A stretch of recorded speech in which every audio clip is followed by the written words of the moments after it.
À 66 ans, Andrea Bocelli rompt le silence, et le monde ne peut pas croire ce qu'il a révélé.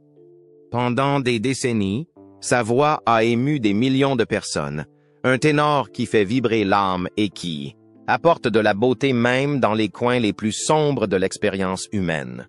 Mais derrière sa présence gracieuse et ses mélodies intemporelles, Andrea Bocelli est porteur d'une vérité qu'il n'a jamais osé partager, jusqu'à aujourd'hui. À 66 ans, le légendaire ténor a enfin ouvert son cœur, et ce qu'il a révélé a laissé les fans et les admirateurs du monde entier sans voix. Dans un moment aussi vulnérable que courageux, Bocelli sort de derrière le rideau, non pas en tant qu'artiste, mais en tant qu'homme avec une histoire que le monde n'était pas censé entendre. Qu'est-ce qui l'a poussé à rompre le silence après toutes ces années? Quelle vérité a-t-il véhiculée à travers la gloire? La fortune et le silence? Les réponses remettent en question tout ce que nous pensions savoir sur l'homme qui se cache derrière l'une des plus grandes voix de l'histoire moderne. De ses humbles débuts dans l'Italie rurale aux grandes scènes du monde, l'ascension de Bocelli a été tout simplement miraculeuse. Lorsqu'il s'est trouvé pour la première fois aux côtés de Luciano Pavarotti, le titan de l'opéra, peu de gens imaginaient qu'une nouvelle étoile venait de naître. Mais ce moment a été l'étincelle qui a déclenché un phénomène. Il s'est révélé en 1996, lorsque son duo envoûtant avec Sarah Brightman, Time to Say Goodbye, a atteint des sommets sans précédent. En Allemagne, il a dominé les charts pendant 14 semaines consécutives. S'est vendu à plus de 3 millions d'exemplaires et a conquis le cœur d'une génération. Mais ce n'était que le début. En 1997, Romanza était devenu un hymne mondial à l'amour et à la nostalgie. Se vendant à plus de 20 millions d'exemplaires dans le monde entier et consolidant Bocelli non seulement en tant que chanteur, mais aussi en tant que symbole de la passion, de la persévérance et du pouvoir transcendant de la musique. Mais même sous les feux des projecteurs, Andrea Bocelli est resté sur ses gardes, cachant une vérité personnelle que peu de gens soupçonnaient. Aujourd'hui, alors qu'il entame un nouveau chapitre, la révélation qu'il partage est aussi époustouflante que sa voix. Il reste l'un des albums les plus vendus de tous les temps et la meilleure vente d'un artiste italien. 2 ans plus tard, en 1999, Sogno et Sacred Areas se sont chacun vendus à plus de 5 millions d'exemplaires, consolidant ainsi leur place au sommet du monde de la musique classique. Sacred Areas est devenu l'album classique le plus vendu de l'histoire par un artiste solo. La capacité de main. Bocelli à faire le lien entre les genres classiques et pop lui a permis d'atteindre un public très diversifié. Son album de Noël 2009, My Christmas, est devenu l'album de Noël le plus vendu cette année-là, avec plus de 4 millions d'exemplaires écoulés. Au fil du temps, il a collaboré avec des stars mondiales telles que Céline Dion, Ed Sheeran, Jennifer Lopez, Ariana Grande et Christina Aguilera. Chaque partenariat attirant de nouveaux fans et élargissant sa portée au-delà des frontières traditionnelles. Au cours d'une carrière qui s'étend sur plus de 3 décennies, Bocelli a publié 17 albums studio and solo, 9 opéras complets et d'innombrables enregistrements en direct et compilations. Ses prestations sont tout aussi légendaires. Qu'il ait chanté aux Jeux olympiques et à la Coupe du monde de football ou qu'il ait gratifié la scène du Vatican et de la Maison-Blanche. Bocelli a marqué l'histoire de la musique à l'occasion de presque tous les grands événements internationaux. Même si le monde a changé, Bocelli s'est adapté. En 2020, son concert en direct, Believe in Christmas, est devenu le plus grand succès de l'histoire de la musique classique en direct. Avec plus de 70 000 billets virtuels vendus à des fans dans 120 pays. En 2018, son album C est entré dans l'histoire en atteignant la première place du UK Albums Chart et du US Billboard 200. Un exploit rare pour un album de musique classique et une première depuis plus de 20 ans. Tout ce succès a contribué à bâtir un empire musical, avec plus de 90 millions de disques vendus et d'innombrables représentations à guichets fermés dans le monde entier. La valeur nette de Bocelli est estimée à 5 millions de dollars.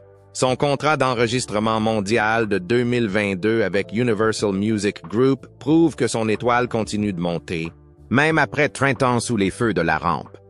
L'influence de Bocelli va au-delà des chiffres et des palmarès. Sa voix, à la fois intime et épique, a profondément touché des personnes de tous horizons, qu'il s'agisse de dirigeants mondiaux, de membres de la famille royale, de fans de musique pop ou de puristes de l'opéra. Mais qu'est-ce qui pousse une icône mondiale à réécrire son héritage avec un impact discret plutôt qu'avec des applaudissements tonitruants? Restez collés à votre écran. La voix qui a appris au monde à voir, et tandis que le monde se penchait vers lui, écoutant sa vision aussi attentivement que sa voix, Andrea Bocelli a continué à redéfinir ce que signifie vraiment l'héritage. À un âge où la plupart des gens se reposeraient, il entamait un nouveau chapitre. Il n'a pas été façonné par les applaudissements, mais par l'impact. L'école pour enfants aveugles de sa fondation, prévue en Toscane, n'était pas un simple projet. C'était l'écho d'une vie vécue dans la musique, les difficultés et les objectifs. Mais ce n'était pas la première fois que Bocelli utilisait son influence pour promouvoir des changements significatifs. Bien avant l'annonce de la création de l'école, Bocelli avait discrètement façonné des vies dans les coulisses. Depuis sa création en 2011, la Fondation Andrea Bocelli a travaillé dans certaines des communautés les plus vulnérables du monde. Reconstruire des écoles en Haïti après le tremblement de terre dévastateur de 2010. Fournir un accès à l'éducation et aux soins de santé aux enfants. Et financer la recherche scientifique. La mission a toujours été claire. Renforcer les personnes et les communautés grâce à l'éducation, aux opportunités et au pouvoir de transformation de la musique. En septembre 2016, l'une de ces initiatives a pris vie lorsque la Fondation a dévoilé une école entièrement restaurée à Muccia, en Italie, après qu'un tremblement de terre a ravagé la région. La même année, Bocelli a été la tête d'affiche du concert Voices of Haiti aux Nations Unies à New York, où 60 enfants issus des programmes de la Fondation Andrea Bocelli se sont produits avec lui. Un moment inoubliable qui prouve que la musique a le pouvoir d'élever et d'unir. Mais c'est la pandémie de COVID-19 qui a mis en lumière le cœur de Bocelli le plus clairement aux yeux du monde. Le dimanche de Pâques, le 12 avril 2020, il est entré dans une cathédrale Duomo vide à Milan pour donner une représentation intitulée Music for Hope, musique pour l'espoir, avec pour seul accompagnement un orgue d'église et le silence. Bocelli a chanté pour le monde entier en état d'enfermement. La retransmission en direct a battu des records, atteignant plus de 2,8 millions de téléspectateurs à son apogée, et figure désormais parmi les spectacles de musique classique les plus regardés de l'histoire. Ce n'est pas la gloire qu'il a recherchée ce jour-là, c'était la connexion. À une époque où la peur et l'incertitude tenaient le monde sous leur emprise, sa voix était porteuse de quelque chose d'autre que le son. Dans cette cathédrale silencieuse, il a donné du courage aux gens. Ce courage, cet espoir, continue de se propager à travers chaque note qu'il chante et chaque cause qu'il soutient. En 2022, Bocelli a rappelé une fois de plus au monde que la musique n'est pas un simple divertissement. C'est une bouée de sauvetage. Avec la sortie de A Family Christmas, il ne faisait pas que chanter avec ses enfants. Il a montré ce que signifie transmettre l'amour, la tradition et l'héritage d'une génération à l'autre. Aujourd'hui, grâce à l'école de musique pour aveugles, il se tourne vers l'avenir, non pas avec nostalgie, mais avec détermination, pour les enfants qui, comme lui, sont nés dans l'obscurité. Il construit un pont de mélodie vers quelque chose de lumineux. Les premières notes de cette vision se forment déjà en Toscane, où l'histoire a commencé il y a des décennies avec un piano, un rêve et un garçon qui refusait d'être réduit au silence. Pour comprendre toute la puissance de son parcours, il faut revenir au tout début. Là où la chanson d'Andrea Bocelli a commencé, non pas sur une scène, mais dans le silence de la lutte. Le feu qui a allumé la musique. Pour comprendre la lumière qu'Andrea Bocelli partage aujourd'hui si librement, il faut remonter à l'endroit où les ombres sont tombées pour la première fois. Né le 22 septembre 1958, dans le paisible village de campagne de Lagetico, en Toscane, en Italie, Andrea est venu au monde avec un fardeau rare que peu de gens pouvaient imaginer. Il n'était qu'un petit garçon lorsque ses parents ont appris qu'il était atteint d'un glaucome congénital. Une maladie si rare qu'elle ne touche qu'un enfant sur 10 000. Dès le début, l'enfance d'Andrea a été une danse délicate entre espoir et déchirement. Au lieu de terrain de jeu et de journées d'insouciance, le jeune Andrea a passé ses premières années entouré des murs stériles des hôpitaux. La famille voyageait constamment, cherchant des traitements, espérant des miracles. Il a subi de nombreuses opérations pour tenter de préserver la fragile vision qui subsistait dans son œil droit. Mais même lorsque les chances de réussite semblaient faibles, la famille Bocelli n'a jamais cessé d'y croire. Ses parents, animés d'un amour infini et d'une détermination sans faille, ont fait tout ce qui était en leur pouvoir pour le protéger du désespoir. Pourtant, chaque revers, chaque traitement infructueux, apportait avec lui une tempête de tristesse dont il ne pouvait pas le protéger. Et pourtant, malgré tout, Andrea ne s'est pas effondré.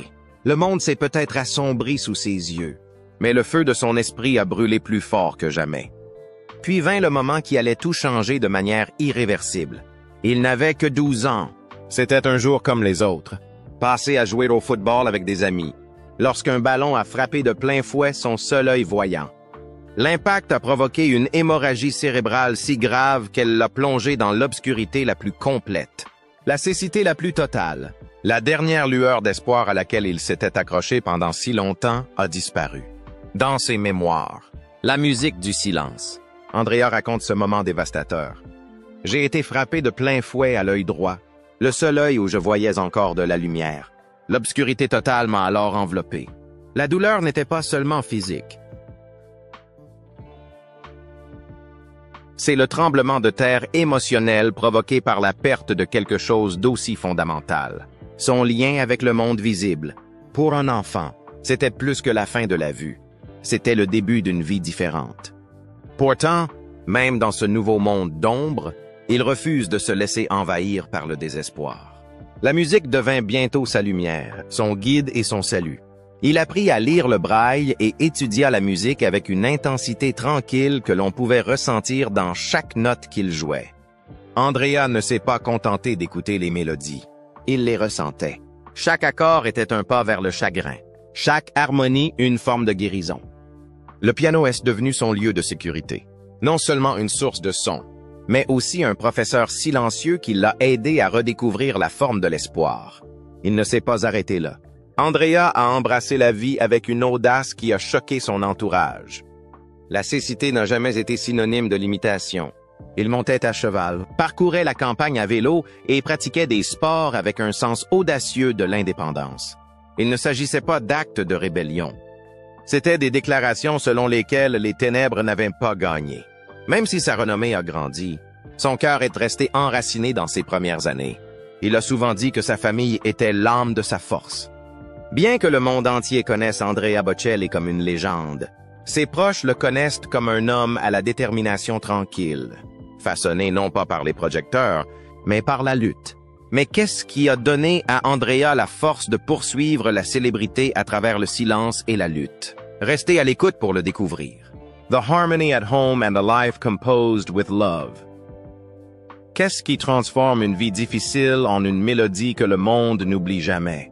Pour Andrea Bocelli, la réponse ne réside pas seulement dans la musique, mais aussi dans l'amour. Stable, authentique et éternel. Après une vie remplie d'exploits et de batailles personnelles, Andrea Bocelli a trouvé l'un de ses plus grands triomphes, non pas sur les grandes scènes du monde, mais dans la chaleur tranquille de sa famille. En 2014, après des années de compagnonnage, Andrea Bocelli a épousé Veronica Berti lors d'une cérémonie sincère qui a marqué plus qu'une union. Elle célébrait un partenariat durable dans la vie comme dans l'art. Veronica, productrice de musique et manager de Bocelli, a été à ses côtés lors d'innombrables étapes. Mais leur parcours commun a pris un sens encore plus profond avec la naissance de leur fille, Virginia. En 2012, Andrea, alors âgée d'une cinquantaine d'années, embrassa à nouveau la paternité avec un sens renouvelé de l'émerveillement. La petite Virginia est devenue non seulement une source de joie, mais aussi une étincelle d'inspiration qui a illuminé ses œuvres ultérieures. Cette inspiration trouve un écho magnifique dans A Family Christmas, l'album que la famille Bocelli a sorti à la fin de l'année 2022. Andrea, Veronica, leur fille Virginia et leur fils aîné Matteo y ont uni leurs voix pour créer un chef-d'œuvre de vacances qui ressemble plus à une lettre d'amour qu'à un enregistrement. La douce clarté de la voix juvénile de Virginia, le riche ténor de son père et le ton doux de Matteo ont créé un son qui a résonné bien au-delà de l'esprit de fête. C'était un témoignage d'unité. À travers chaque morceau, l'album offre aux auditeurs une fenêtre sur un foyer où la musique et l'amour sont inséparables. La naissance de Virginia a apporté une nouvelle lumière dans le monde d'Andrea. Mais Matteo avait déjà porté la flamme de la musique. Né en 1997 de la première femme d'Andrea, Enrica Cenzotti, Matteo a suivi de près les traces de son père, développant une voix distinctive et une carrière prometteuse. Depuis, le duo père-fils s'est produit ensemble lors de concerts prestigieux, captivant les cœurs par leur passion commune et leur harmonie indéniable. Leur voix, qui mêle de la grâce classique à l'âme moderne, symbolise non seulement un talent hérité, mais aussi un lien formé par le temps, le mentorat et le respect mutuel. Pour Andrea, guider ses enfants dans le monde de la musique est plus qu'un devoir. C'est sa joie. Il est leur père. Oui, mais aussi leur mentor, leur collaborateur, leur main sûre. Qu'il s'agisse de composer à la maison, d'enregistrer en studio ou de se produire sur les scènes du monde entier. Le lien entre Andrea et ses enfants rayonne de chaleur, de confiance et d'une compréhension tacite que seule la famille peut offrir.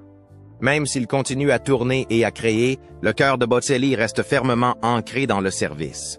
En créant la fondation Andrea Bocelli, il a transformé sa propre histoire en espoir pour les autres. En particulier pour les enfants aveugles qui, comme lui, sont confrontés à un monde qui n'a pas été conçu pour eux. Grâce à la fondation Andrea Bocelli, il a construit des écoles, lancé des programmes musicaux et introduit des outils qui permettent aux enfants malvoyants non seulement d'entendre la musique, mais aussi de la ressentir. Pour Andrea, la cécité n'est pas une prison, mais un chemin différent, qui peut encore mener à la brillance avec suffisamment d'encouragement et de soutien. Dans chaque projet, qu'il soit artistique ou caritatif, Veronica et ses enfants ne sont pas seulement à ses côtés, mais font partie de l'essence même de ce qu'il crée. C'est ainsi que la question est restée en suspens dans l'esprit de beaucoup. La réponse se trouve non seulement dans sa musique, mais aussi dans l'histoire puissante qu'il a osé raconter. La voix derrière le silence. En 1999, Andrea Bocelli a ouvert une fenêtre sur sa vie en publiant ses mémoires profondément personnelles, The Music of Silence. Mais au lieu de raconter ce voyage de sa propre voix, il l'a fait à travers les yeux d'Amos Bardi, un personnage fictif façonné par les mêmes blessures, les mêmes rêves et le même feu que ceux qui ont façonné Bocelli lui-même. Cette décision littéraire n'est pas le fruit du hasard. Amos n'était pas seulement un alter ego, il était un symbole d'universalité. En Louis, les lecteurs ont vu non seulement le reflet des luttes de Bocelli contre la cécité et sa découverte de la musique, mais aussi l'histoire humaine plus large de la persévérance. Les pages portaient le rythme de la douleur réelle et des triomphes tranquilles. Des opérations de l'enfance au moment où la musique a illuminé pour la première fois son monde obscur. Chaque chapitre est empreint d'authenticité. Ce n'était pas seulement une biographie. Il s'agissait d'une confession lyrique et émotionnelle, racontée non pas avec amertume, mais avec grâce. La musique du silence n'est pas restée sur les étagères. Il s'est frayé un chemin dans les cœurs, des lecteurs du monde entier, dont beaucoup n'avaient jamais entendu d'opéra auparavant, ont été émus par une histoire qui ne parlait pas vraiment de musique, mais de résilience, d'amour et des forces invisibles qui nous portent vers l'avant. En 2017, les mémoires ont connu une nouvelle vie en étant transformées en un film du même nom, réalisé par Michael Radford, avec Toby Sebastian jouant le rôle de Bocelli dans celui d'Amos. Le film offre un aperçu plus vivant des batailles internes et externes de l'artiste. Mais il ne se complaît pas dans la tristesse. Il met en lumière le courage. L'un des moments les plus émouvants du film est une scène où Amos, aveugle mais imperturbable, monté à cheval au son de sa propre musique. Cette image, cet homme, ce mouvement et cette mélodie sont devenus plus que du cinéma. C'est devenu une métaphore. La vie de Bocelli, après tout, n'est pas définie par ce qu'il a perdu, mais par ce qu'il a choisi de créer à partir de cette perte. Le film n'avait pas pour but de tirer des larmes. Il avait pour but de réveiller la force. Ce faisant, il a évité le piège de la tragédie de Bocelli. Au lieu de cela, elle a révélé un esprit qui refusait de plier, un homme qui considère chaque limite comme une nouvelle toile. « Je n'ai jamais considéré ma cécité comme un handicap », a déclaré Bocelli. « Ce n'est pas quelque chose qui me définit. » Cette phrase, aussi silencieuse qu'elle puisse paraître, résonne comme un chant de liberté. Par le biais de son livre et de son film, Andrea Bocelli a réussi à faire quelque chose de rare. Il a fait de son histoire un phare. Pas seulement pour les aveugles, pas seulement pour les musiciens, mais pour tous ceux qui se sont sentis freinés par la vie.